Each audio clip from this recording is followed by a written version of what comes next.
बीडीसीवर आपले स्वागत आहे. आज आपण पाहणार आहोत आमलकी एकादशी व्रत महात्म्य.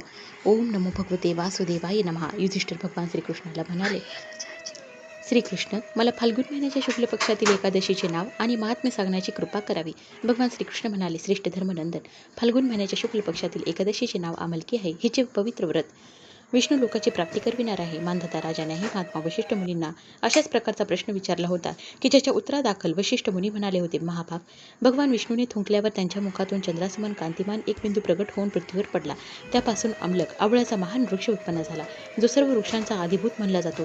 ह्याच वेळी प्रजेची उत्पत्ती करण्यासाठी भगवंताने ब्रह्मदेवाला उत्पन्न केले आणि ब्रह्मदेवाने देवता, दानव, गंधर्व, यक्ष, राक्षस, नाग आणि निर्मळ अंतकरणाच्या महर्षींना जन्म दिला.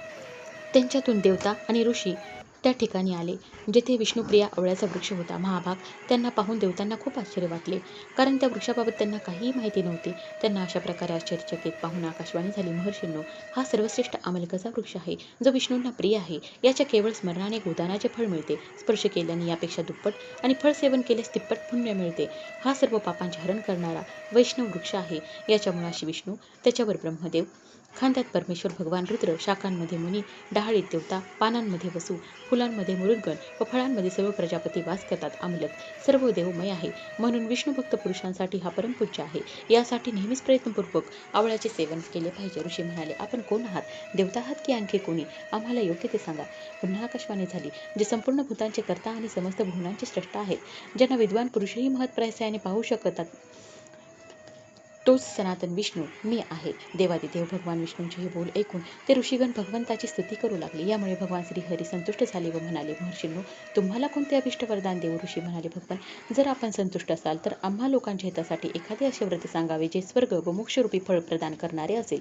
श्री विष्णू म्हणाले, महर्षींनो, फाल्गुन महिन्याच्या शुक्ल पक्षात जर पुष्य नक्षत्राने युक्त एकादशी असेल, तर ती महान पुण्य देणारी व मोठमोठ्या पापांचा नाश करणारी असते. या दिवशी आवळ्याच्या वृक्षाजवळ जाऊन तिथे रात्री जागरण केले पाहिजे. यामुळे मनुष्य सर्व पापांमधून मुक्त होतो आणि हजार गोदानाचे फळ प्राप्त करतो. विप्रांनो, हे व्रत सर्व व्रतांमध्ये उत्तम आहे, जे मी तुम्हा लोकांना सांगितले आहे. ऋषी म्हणाले, भगवन, या व्रताचा विधी सांगावा. याचे देवता आणि मंत्र काय आहेत? पूजा कशी करावी? त्यावेळी स्नान व दान कसे केले पाहिजे? भगवान विष्णू म्हणाले, ब्राह्मणांनो, ह्या एकादशीला यजमानाने पहाटे दंतावधान करून हा संकल्प करावा की, हे पुंडरीकाक्ष, हे अच्युत, मी एकादशीला निराहार राहून दुसऱ्या दिवशी भोजन करीन.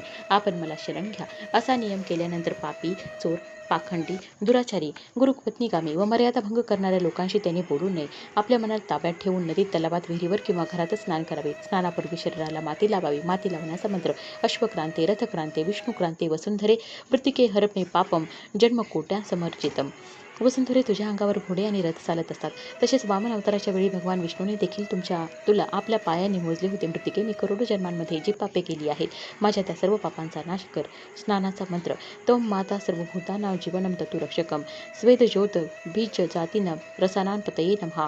स्नातोहम सर्वतीर्थेषु ऋतप्रसवनेषु च नदीषु देवखातेषु इदं स्नानं तु मे भवेत. जलाची अधिष्ठात्री देवी माता, तुम्ही संपूर्ण भूतांसाठी जीवन आहात. तेच जीवन जे स्वेदज आणि उद्विज जातीच्या जीवांचेही रक्षक आहे. तुम्ही रसांची स्वामिनी आहात. तुम्हाला नमस्कार असो. आज मी संपूर्ण तीर्थांमध्ये, कुंडांमध्ये, झऱ्यांमध्ये, नद्यांमध्ये आणि देवसंबंधी सरोवरांमध्ये स्नान केले आहे. माझे हे स्नान वरील सर्व स्नानांचे फळ देणारे हो. विद्वान पुरुषाने परशुरामांची सोन्याची मूर्ती बनवावी. प्रतिमा आपल्या शक्ती आणि धनानुसार 1 किंवा अर्ध्या मासाच्या सोन्याची असली पाहिजे, किंवा मातीचीही चालेल. स्नानानंतर घरी येऊन पूजा व हवन करावे. यानंतर सर्व प्रकारची सामुग्री घेऊन आवळ्याच्या झाडाजवळ जावे. तेथे झाडासभोवतालची जमीन झाडून लिंबून शुद्ध करावी. शुद्ध झालेल्या भूमीवर पाठपूर्वक पाण्याने भरलेल्या नवीन कलशाची स्थापना करावी. कलशात पंचरत्ने आणि दिव्यगंध वगैरे टाकावे.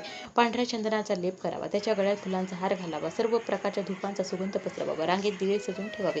तात्पर्य हे आहे की सगळीकडे सुंदर व नयनरम्य दृश्य दिसावे. पूजेसाठी नवी छत्री, वाहन आणि वस्त्र देखील मागून ठेवावे. कलशावर एक पात्र ठेवून ते दिवे लहाने भरावे. मग त्याच्यावर परशुरामाच्या सोन्याच्या मूर्तीची स्थापना करावी.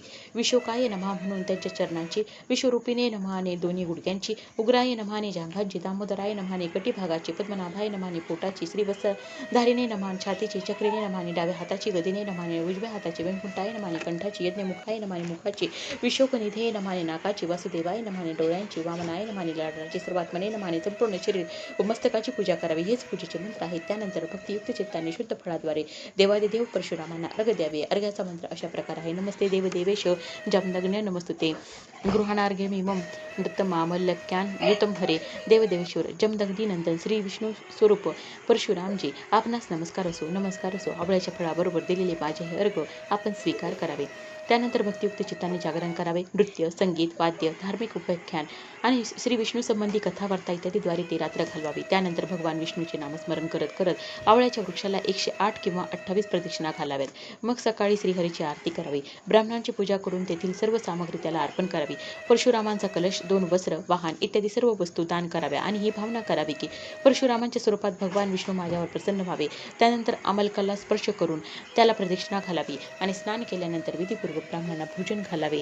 यानंतर कुटुंबियांसह बसून स्वतः देखील भोजन करावे. सर्व तीर्थ केल्यानंतर जे पुण्य मिळते व सर्व प्रकारचे दान दिल्याने जे फळ मिळते ते सर्व वरील विधीच्या पालनाने सुलभ होते.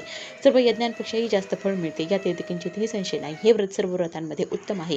वशिष्ठ मुनी म्हणतात, महाराज एवढे बोलून देवदेवेश्वर भगवान विष्णू तेथेच अंतर्धान झाले.